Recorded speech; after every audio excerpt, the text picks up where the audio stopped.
Welcome to the Scientific Investor channel. Today, cryptocurrency is showing more or less stagnant price action. There is no much movement except some of the coins which is actually bumping say 10% a day. That's Tezos. Then others like Cosmos, Chainlink is showing a bit of positive momentum, but top 3, top 5 coins are kind of getting boring. It's not showing that much price fluctuations, whereas in the fundamental area, say for XRP, this is showing bullish news all around. It's coming every day, every hour. Bullish news is coming out, say considering its liquidity in different corridors, say Mexico, Philippines. Then considering there are trading technicals, say the longs and shorts. Then showing the fundamental, how it will be used in the future and what kind of markets are we dealing with, and how can we, the crypto community, become really big considering the internet era and other business as well. And this one is showing the real life use case and perspective of real CEOs of real companies. Then it's about news of XRP technology, and it's joining hands with governments around the world. So this is from ECB and this is Federal Bank of India. Now Federal Bank of India is not the Central Bank of India, that's RBI. This is a different bank. Then the next one from Bureau of Consumer Financial Protection in US. Then the article from BIS, Bank of International Settlements, showing crypto as crypto assets instead of cryptocurrencies. Anyway, it's crypto, right? They accept crypto in whatever name they like. Then we'll actually move on to technical analysis. Say this is the technical chart for XRP. In 1 hour, we are seeing a pattern. We are getting support, resistance. We'll go through all of that. But prior to that, I would like to request you guys, if you guys like the content I provide on a daily basis, please do support the channel. Please subscribe and like the contents. This is a new channel. I need support from you guys. If there are improvements which I can make on my following videos, please do comment all of your opinion in the comment section below. I will try to adopt and improve the channel as per your views.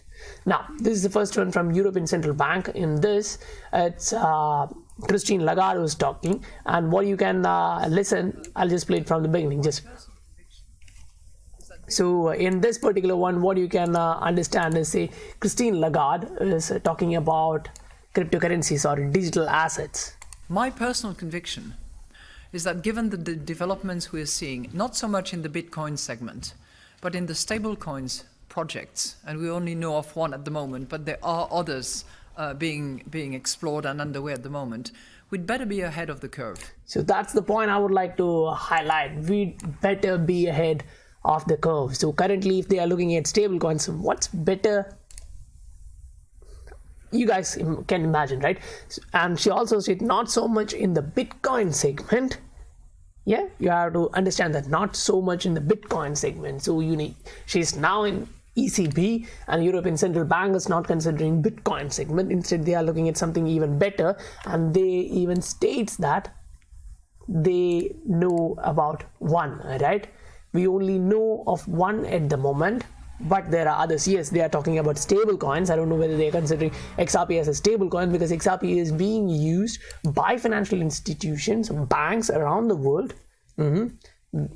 They are getting familiar with on-demand liquidity, and they are getting, as they are getting familiar, they are starting to use it. Now, this is another one from Liquidity Index Bot at Liquidity B, showing that the all-time high for XRP to Mexican peso is actually increasing. Now it's 7.9 million so far. Now the all-time high is 7.8 million. So it's actually increasing kind of every day, every week, every month. We are getting new high. So the volume is actually increasing. And Crypto Aries is actually showcasing the same. On-demand liquidity on the rise. Philippine corridor, XRP PHP has more than doubled in volume in 4 days. So that's just doubling the volume in just 4 days. So kind of next corridors are getting started. Say only the Mexican peso was acting as a main corridor. Now Philippines is getting started. We are actually waiting for, say, Europe, US, India and other remittance corridor which actually have a huge volume. Now this is showing that the longs and shorts, okay, longs with the shorts. In this it's a tweet from Houston, and it's showing that XRP is #1 in longs, In other words, people are more bullish about XRP than all other coins, tokens together. But when I say this, being here from last 3 years, what I understand is if most of the people think that the price is going to go up, it's not going to happen usually in that way. It happens to the opposite side. I have a bad feeling about that, even though the news is good or the perspective put by this particular guy is really positive, but while reading that, what I get is like a bit of a negative. Like if most of the people is following towards the positive direction, then someone is going to push us to the opposite side. In the trading, it usually happens in that way. Now this is from Talratha. We can confidently decide where Facebook's Libra will operate within the new international financial system. So in that, he's showing that Facebook is here, the other platforms, Facebook, Microsoft, Google, Uber, and others. So the payment platform, you can see PayPal, Square, Alipay, Apple Pay, and others here. And what you have to think is you have almost all the governments with their own initiatives for payments. So in that, you have Fed by FPS and a lot of other.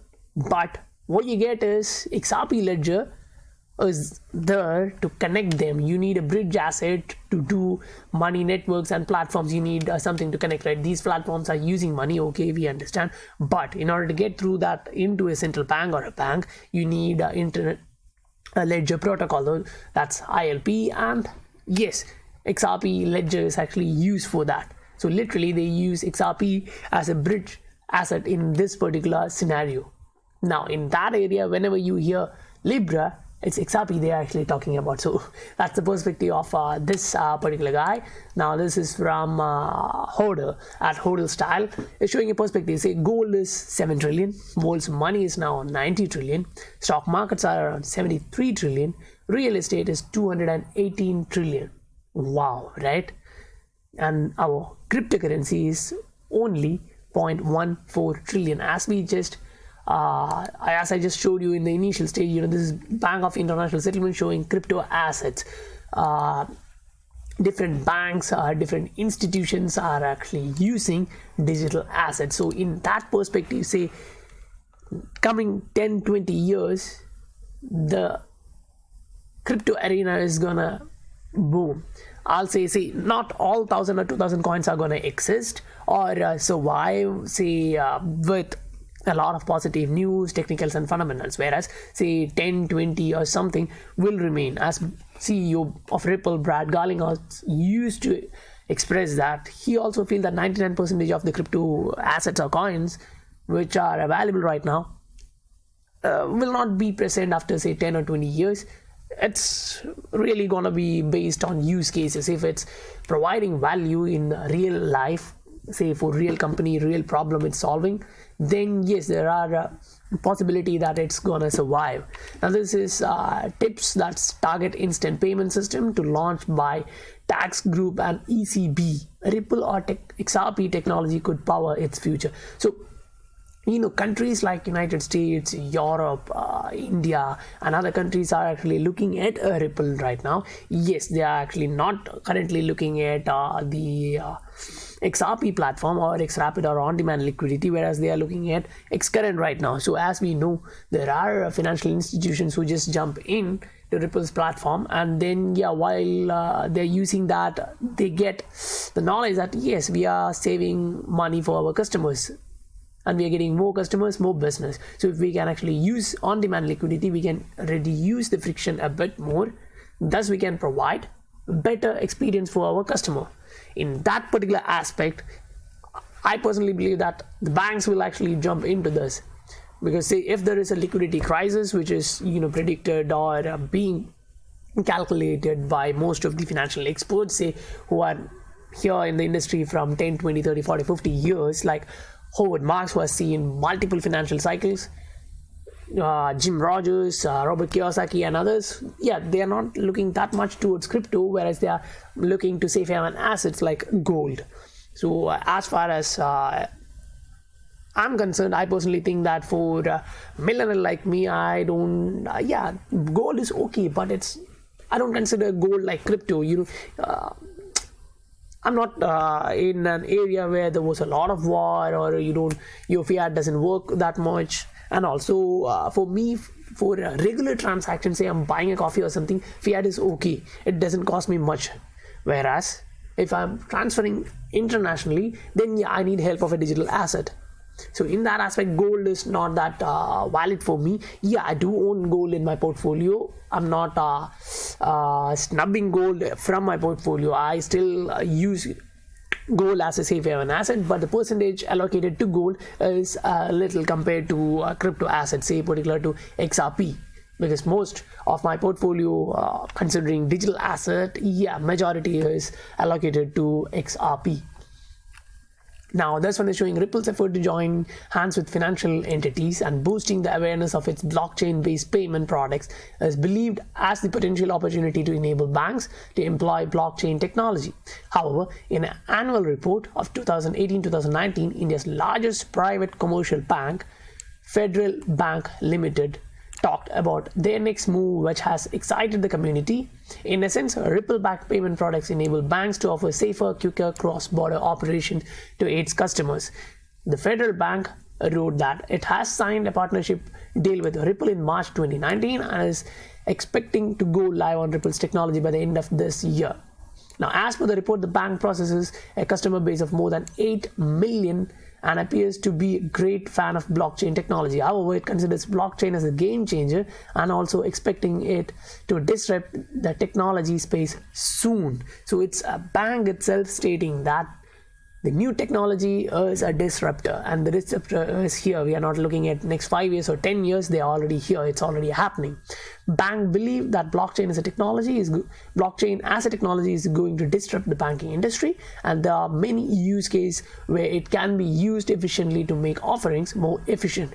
The bank wrote in a business document. So they are actually informing their clients, their competitors, we are going to go into this and we are going to offer our clients much better service. So that's XRP for you, or Ripple the company and the technology for you guys. Now this is from Bureau of Consumer Financial Protection, and this XRP and the company Ripple is actually named, in which you can see how they are using that contrast. Say the continued growth and expanding partnerships of virtual currency payments companies, say such as Ripple, which offer both payment messaging platform to support cross-border money transfer, as well as proprietary virtual currency XRP, which can be used to effect settlement for those transfers. Say they are talking about messaging and settlement together. If they are using only, say, the technology of Ripple, they can use it for payments messaging. But if they need settlement, real-time settlement, then they need a digital asset or virtual currency. So you see, one side it's being named as a crypto asset, the other side it's being named as cryptocurrency. Here it's a virtual currency. So wherever you see digital assets, say a cryptocurrency like XRP, they're naming it differently in different countries, and it doesn't actually matter. Say if you do believe in God, like I'm a Christian, and say if my brother is in Muslim, Hindu, and other religion, we all believe in God, right? So for example, they call it in a different name, we call it in a different name. So if you consider in that aspect, I'm not religious about XRP, but yes, I'm a strong XRP community member. So in that aspect, yeah, let them call it digital asset, let them call it digital currency, it's up to them. Now, these developments suggest that in the future, there may be means by which banks and credit unions could reduce their remaining reliance on estimates, because by using this, you don't need estimates. Say you're sending $1,000 and you estimate that to reach there within this time, and this will be the end product. You don't need that, right? Because by using this technology, you know how much is going to reach at that end and what time it will take and what it will cost you. So that's the technology. Now, as we just went through this, I think we can just skip this. If you guys want to go through that, I'll put the link in the description.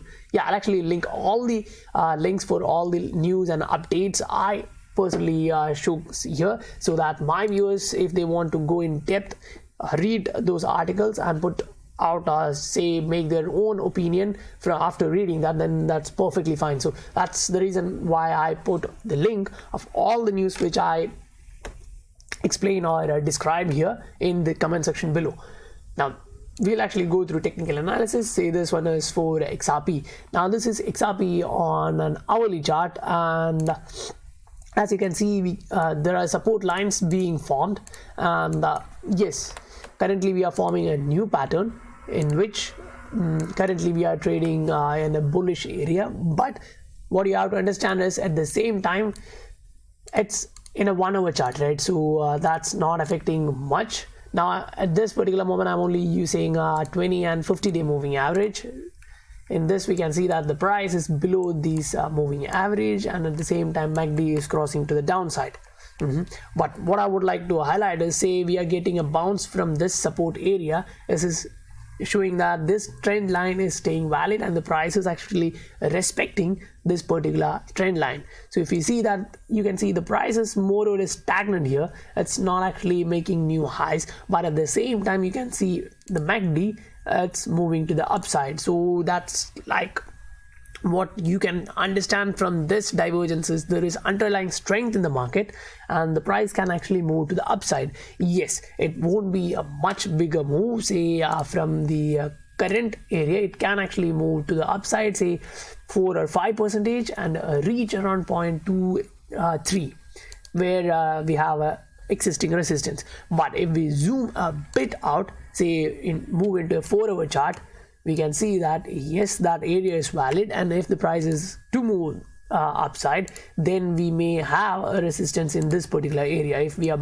even if we are breaking this pattern, say we manage to come above, then break this, retest this, go above, still we are gonna get a resistance, say the overhead resistance at 0.23, 0.232, because previously it was resistance and before that was a support. So the support is turned as a resistance as of now.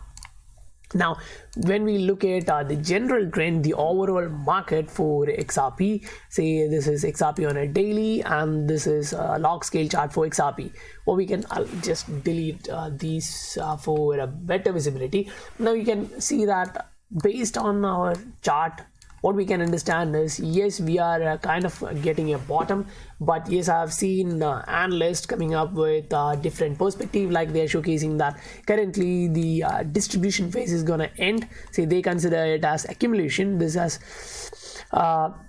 reaccumulation, and now this as a distribution. So they are looking at redistribution somewhere here. Now based on what I think personally, I don't look at it in that way. Say if you can see what the chart is showing you and what we can learn from experts, say any Warren Buffett or expert investors, they actually talk about market cycles not repeating itself but rhyming itself. So we can understand what is happening here. We can see the pattern, what pattern is happening here. Once it break above the trend line resistance, we can see what pattern it has formed here. So if you zoom in, you can see what it is happening here, what is happening here. You can see a double bottom being made here below the moving averages, say 20 and 50, and at the time 20-day moving average is below 50-day moving average. I'll zoom in a bit and show what I'm talking about. Say in this particular area we made a double bottom, then we went into the moving average range, say in between 20 and 50-day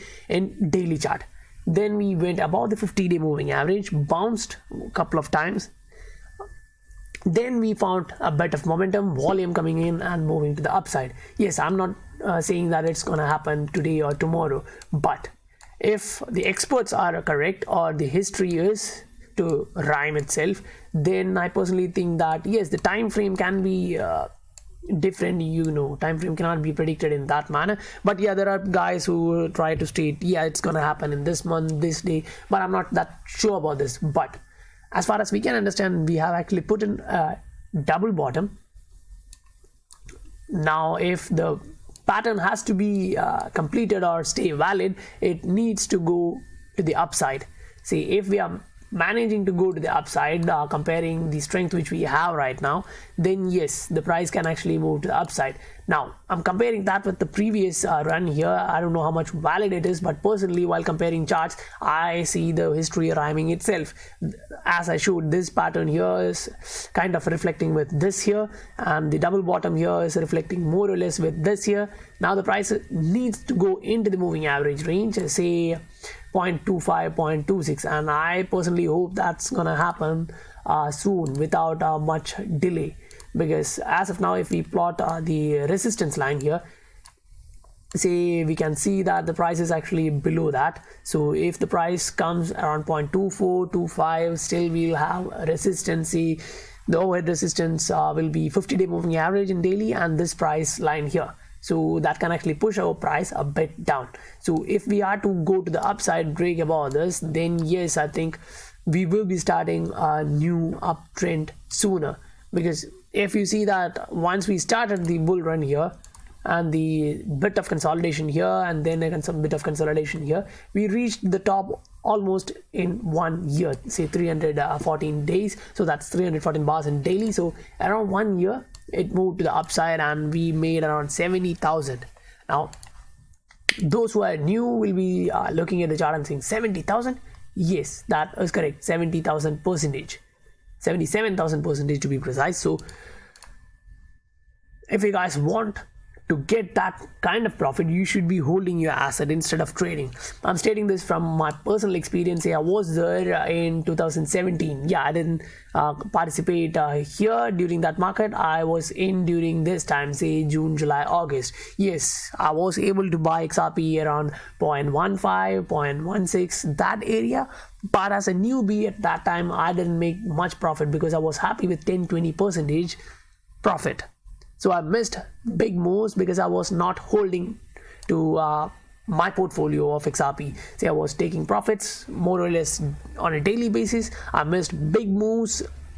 When I see 20% profit, I was thinking, wow, my bank only offers me 6% in a year. This is 20% in a day. I'm happy. Then after 2 days, or say by that eve, I see, the price went 30%, 40%. Wow.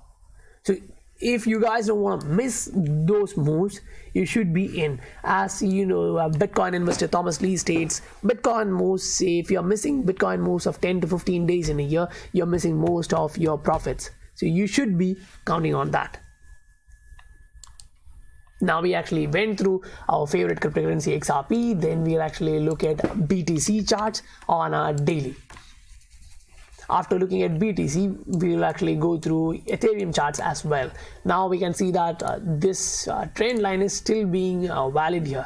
Now the price is respecting this area and trading within this range. So if you are to trade this area, you should be trading a bit cautiously, because as you can see, previously it bounced here, went and tried 20-day moving average, floated it a couple of times, then came back to the support level before bouncing to the upside. So that is a possibility here, and if that happens, the price can reach around 6,600, 6,500. So if you are trading in a shorter time frame, then you should be keeping your stop losses below the previous low. That will be beneficial, but I don't consider trading this market short time is better, because I consider holding for long term. Now that's my strategy and it works for me, but you have to try and do what works for you. Now this is a BTC chart. Now we'll actually move on to Ethereum in USD and in a daily time frame. Still, as we talked yesterday, we are getting move to the upside, but we haven't completed it till the 20-day moving average. So the 20-day moving average will be acting as a resistance here, and we have overhead resistance in this particular area. As you can see, we made support in this area. Now this area will be acting as a resistance. So until we manage to move above this particular price range, it is still a bit of bearish. So that's all for today, and as I told, if you guys like the content I provide on a daily basis, please support the channel, subscribe and like the contents. I'll be putting all the links in the description of this video. If you guys have any comments, please do comment in the comment section. Your suggestions will be required to improve this channel. This is a new channel and I need your support. So I'll meet you guys on my next video. Thank you for listening to it.